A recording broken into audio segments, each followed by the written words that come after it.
Hi అందరికీ, welcome to my channel అమ్మ వంటల వేదిక. ఈరోజు మనం చేయబోయే ప్రత్యేక వంటకం చెన్నంగి ఆకు పచ్చడి. ఈ పచ్చడిలో హెల్త్ బెనిఫిట్స్ కూడా చాలానే ఉన్నాయి. మరి లేట్ చేయకుండా మన పచ్చడి చూసేద్దాం. ముందుగా ఒక కట్ట చెన్నంగి ఆకు తీసుకుంటున్నాను. ఈ చెన్నంగి కొమ్మ నుంచి ఆకు అంతా కూడా ఇలా రెమ్మల నుంచి ఒక్కొక్క ఆకు తీసి సపరేట్ చేసుకోవాలి. ఈ వీడియోలో చూపించిన విధంగా సపరేట్ చేసుకొని పెట్టుకోవాలి. జాగ్రత్తగా చూసుకోవాలి. ఇక్కడ నేను చూపిస్తున్నాను కదా, ఒకవైపు బాగానే ఉన్నా కూడా మరొక వైపు ఇలా మచ్చలు కానీ చిన్న చిన్న పురుగులు కానీ ఉంటాయి. తర్వాత మనం నీట్గా తీసి పెట్టుకున్న ఆకుల్ని నీళ్ళలో వేసుకొని బాగా శుభ్రం చేసుకోవాలి. ఒక 3-4 సార్లు వరకు వాష్ చేసుకోవాలి. ఇక్కడ మా మమ్మీ సాల్ట్ తెచ్చి వేస్తుంది, సాల్ట్ వాటర్లో క్లీన్ చేయమని. ఈ విధంగా 3-4 సార్లు క్లీన్ చేసుకున్న తర్వాత దీన్ని ఒక క్లాత్ మీద చెమ్మవంతా పోయే వరకు ఆరబెట్టుకోవాలి. ఇక్కడ నేను ఓవర్ నైట్ ఆరబెట్టేశాను. ఇక్కడ మనకి నెక్స్ట్ డే మార్నింగ్ వరకు ఇలా మొత్తం కూడా డ్రై అయిపోయింది. ఈ విధంగా మొత్తం తడి లేకుండా డ్రై చేసి పక్కన పెట్టుకోవాలి. తర్వాత ఒక కడాయి తీసుకొని కొంచెం నూనె మరియు కొంచెం నెయ్యి యాడ్ చేసుకొని ఇలా ఒక 10-12 వరకు ఎండుమిర్చి యాడ్ చేసుకోవాలి. మనం నెయ్యి వేసి వేయించడం వలన ఘాటు అనేది రాదు. అండ్ ఇక్కడ నేను ఎండుమిర్చి నుంచి గింజలు కూడా సపరేట్ చేసేసాను.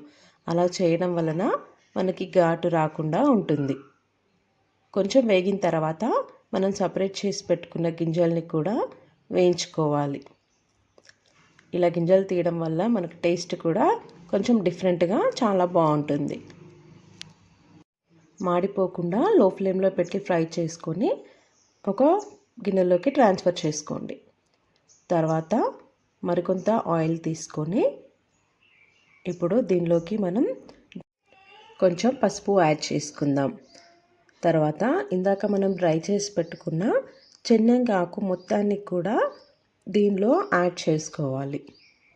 మంటని లో ఫ్లేమ్లో పెట్టుకొని ఆకు మాడిపోకుండా మనం వేయించుకోవాలి. ఈ ఆకు ఎలా రావాలి అంటే, మనం పోపు వేసినప్పుడు మనకి కరివేపాకు క్రిస్పీగా ఎలా అయితే వస్తుందో ఆ విధంగా అయ్యేంత వరకు కూడా లో ఫ్లేమ్లో ఫ్రై చేసుకోవాలి. ఈ చెన్నంగి ఆకు పచ్చడి రుచికరమే కాకుండా ఆరోగ్యానికి కూడా ఎంతో మేలు చేస్తుంది. చెన్నంగి ఆకులో ఐరన్ ఎక్కువగా ఉంటుంది. హిమోగ్లోబిన్ స్థాయిని పెంచి నీరసం తగ్గించడంలో హెల్ప్ అవుతుంది. అలాగే కాల్షియం, మెగ్నీషియం ఉండడం వలన ఎముకలు, పళ్ళకు కూడా బలం ఇస్తుంది. పిల్లలకు, పెద్దవాళ్ళకి కూడా చాలా మంచిది. ఇప్పుడు ఈ వీడియోలో చూపించిన విధంగా మనకి మొత్తం కూడా ఫ్రై అయిపోవాలి. చూసారు కదా, ఈ విధంగా దగ్గరకు వచ్చేస్తుంది మరియు క్రిస్పీగా కూడా అవుతుంది. చాలా తక్కువ టైంలో అయిపోతుంది. ఇలా మంటని హై ఫ్లేమ్లో పెడితే ఆకు మాడిపోతుంది మరియు రుచి కూడా మారిపోతుంది. కాబట్టి లో ఫ్లేమ్లో పెట్టుకొని ఈ వీడియోలో చూపించిన విధంగా అయ్యేంత వరకు కూడా ఫ్రై చేసి పక్కన పెట్టుకోండి. చూసారు కదా, ఈ విధంగా మొత్తం కూడా ఈవెన్గా కుక్ అవ్వాలి. ఇప్పుడు ఒక మిక్సీ జార్ తీసుకొని దానిలోకి ఇందాక మనం వేయించి పెట్టుకున్న ఎండుమిర్చి, జీలకర్ర మరియు ఇక నేను మెంతుల పొడి వేస్తున్నాను. మీరు మెంతులు కూడా వేసుకోవచ్చు, కొంచెం మెంతులు. అలాగే వెల్లుల్లి కూడా యాడ్ చేసుకోవాలి. కొంచెం వెల్లుల్లి వేసుకుంటే టేస్ట్ చాలా బాగుంటుంది. నేను ఇక్కడ మెంతుల పొడి 1/2 స్పూన్ వరకు యాడ్ చేశాను. 1 స్పూన్ ఉప్పు వేసుకొని మొత్తాన్ని కూడా మిక్సీ చేసుకోవాలి. ఈ విధంగా మనకి పౌడర్ లాగా మిక్సీ వస్తుంది. బాగా స్మూత్గా కాకుండా ఇలా ఒకసారి కచ్చపచ్చగా తీసుకొని మరొకసారి కొన్ని వాటర్ యాడ్ చేసుకొని మరొకసారి మిక్సీ పట్టాలి. తర్వాత ఇక్కడ నేను నిమ్మ సైజ్ అంతా చింతపండుని ముందే నానబెట్టుకున్నాను. అది కూడా దానిలో వేసేసి మిక్సీ చేసుకోవాలి. ఎండుమిర్చి వాటర్ యాడ్ చేసి మిక్సీ చేసాం కదా, అదే ఇప్పుడు మీకు గిన్నెలో పెట్టి చూపిస్తున్నాను. ఇప్పుడు ఈ చింతపండుని కూడా మిక్సీలో వేసేసి మరొకసారి బాగా గ్రైండ్ చేసుకోవాలి. అది మొత్తం కూడా మెత్తగా పేస్ట్ అయిపోయిన తర్వాత ఇప్పుడు దీనిలోకి మనం ఫ్రై చేసి పెట్టుకున్న చెన్నంగాకును కూడా యాడ్ చేసుకోవాలి.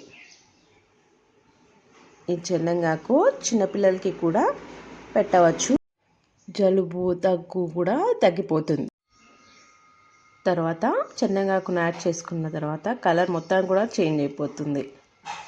ఈ విధంగా మనకు చెన్నంగాకు పచ్చడి అనేది రెడీ అయిపోతుంది.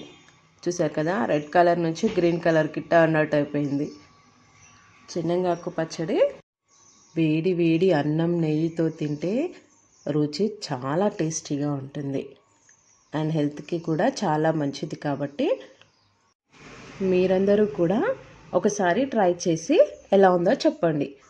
చెన్నంగి ఆకుల్ని మన ఆహారంలో తరచుగా చేర్చుకుంటే ఆరోగ్యం కూడా బాగుంటుంది. మరిన్ని ఇలాంటి హెల్తీ రెసిపీస్ కోసం మన ఛానల్ని సబ్స్క్రైబ్ చేసుకోండి. Thank you.